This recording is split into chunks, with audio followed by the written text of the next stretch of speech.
नमस्कार, आप देख रहे हैं जौनपुर टुडे। मैं हूं शुभम अग्रहरी। साथियों, बड़ी खबर है कि उत्तर प्रदेश सरकार के द्वारा प्रदेश भर में जातिगत जनसभा और जातिगत रैलियों पर पूर्णतः प्रतिबंध लगा दिया गया है। जी हाँ, बताया जा रहा है कि अब प्रदेश भर में कहीं पर भी किसी जाति बिरादरी को लेकर किसी प्रकार का चुनावी जनसभा या फिर किसी अन्य प्रकार का जनसभा और रैलियों का आयोजन का अनुमति नहीं दिया जाएगा। प्रदेश सरकार का कहना है कि प्रदेश भर में जातिगत भेदभाव को खत्म करने के उद्देश्य से इस नियम को लागू किया जा रहा है। ऐसे में अब इस नियम को लेकर लगातार विपक्ष के लोगों के द्वारा हंगामा किया जा रहा है और कहीं न कहीं उत्तर प्रदेश की राजनीति को एक नया मुद्दा भी मिल गया है। प्रदेश के पूर्व मुख्यमंत्री अखिलेश यादव जी के द्वारा भी इसका विरोध किया गया और जातिगत भेदभाव को लेकर प्रदेश सरकार से कुछ सवाल भी पूछे गए हैं। जी हाँ, प्रदेश सरकार के मुख्य कार्यवाहक सचिव के द्वारा बताया गया कि हाई कोर्ट के आदेश पर इस तरीके का निर्णय लिया गया है।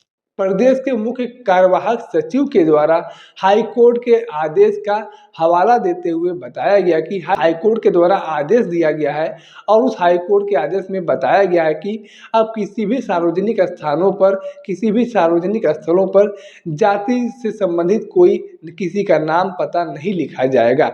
ऐसे में हाई कोर्ट के द्वारा 2023 के एक मामले की सुनवाई की जा रही थी और उसी सुनवाई में यह आदेश दिया गया है कि सभी पुलिस स्टेशनों पर जो आरोपियों के नाम लिखे गए हैं नोटिस बोर्ड पर, उस नाम में अब आरोपियों के नाम के आगे जो जाति लगाई गई है, जातिगत शब्द को हटा लिया जाए और वहां पर उनके माता पिता के नाम का जिक्र किया जाए। इसको लेकर अब प्रदेश सरकार के द्वारा रुख स्पष्ट किया गया है और प्रदेश भर में जातिगत व्यवस्था को खत्म करने के उद्देश्य से अब एक नए नियम को लागू किया जा रहा है। बताया जा रहा है कि अब प्रदेश भर में जातिगत जनसभा और जातिगत रैलियों को भी प्रतिबंधित कर दिया गया है।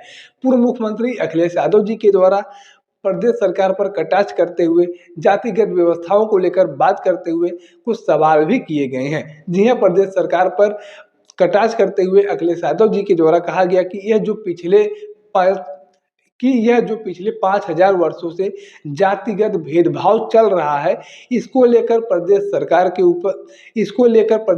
के पास क्या उपाय है। रंग, रूप, वस्त्रों और प्रतीक चिन्हों को देखकर जो जातिगत वैमनस्यता फैलाई जाती है, भेदभाव किया जाता है, उसको लेकर प्रदेश सरकार के पास क्या उपाय है। इस तरीके की जातिगत भेदभाव को खत्म करने के लिए सरकार के पास क्या उपाय है और किसी से मिलने से पहले उसका नाम पूछकर, जाति पूछकर मिलना, इस तरीके की जातिगत भेदभाव को खत्म करने का सरकार के पास क्या उपाय है। और इसके साथ ही साथ पूर्व मुख्यमंत्री अखिलेश यादव जी के द्वारा अपने आवास को गंगा जल से धुलवाए जाने का भी जिक्र किया गया और पूछा गया कि जब किसी के घर को गंगा जल से धुलवाया जाता है और इस तरीके की जातिगत वैमनस्यता फैलाई जाती है, तो इस तरीके की जातिगत भेदभाव को खत्म करने के लिए सरकार के पास, इस तरीके की सोच और मानसिकता को खत्म करने के लिए सरकार के पास क्या उपाय हैं।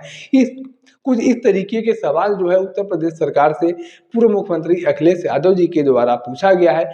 ऐसे में अब कुल मिलाकर यूं कहा जाए तो गलत नहीं होगा कि प्रदेश की राजनीति में अब एक नया मुद्दा मिल गया है चर्चा के लिए और इस मुद्दे को लेकर अब कुछ दिनों तक आरोप प्रत्यारोप का दौर भी चलता रहेगा। हालांकि प्रदेश सरकार के द्वारा अपना रुख स्पष्ट करते हुए यह आदेश लागू कर दिया गया है। सभी जिलों के प्रशासनिक अधिकारियों को निर्देश दे दिया गया है कि प्रदेश भर में अब किसी भी प्रकार की जातिगत व्यवस्था से जुड़े जातिगत जनसभा और रैलियों का आयोजन नहीं होगा, चुनावी जनसभा का आयोजन नहीं होगा। अब देखना यह दिलचस्प होगा कि सरकार के द्वारा इस नियम को किस तरीके से लागू किया जाता है और कितने दिनों तक यह प्रभावी बना रहता है। बाकी इस पूरे प्रकरण को लेकर, इस पूरे विवाद को लेकर और इस नए आदेश को लेकर आपके पास कोई जानकारी है, कोई राय है तो आप कमेंट बॉक्स में लिख सकते हैं। अगर आप वीडियो को फेसबुक पर देख रहे हैं तो पेज को फॉलो करें, यूट्यूब पर देख रहे हैं तो चैनल को सब्सक्राइब करना ना भूलें। साथ ही साथ आप हमारे पेज को, हमारे चैनल को इंस्टाग्राम और ट्विटर पर भी फॉलो कर सकते हैं। धन्यवाद।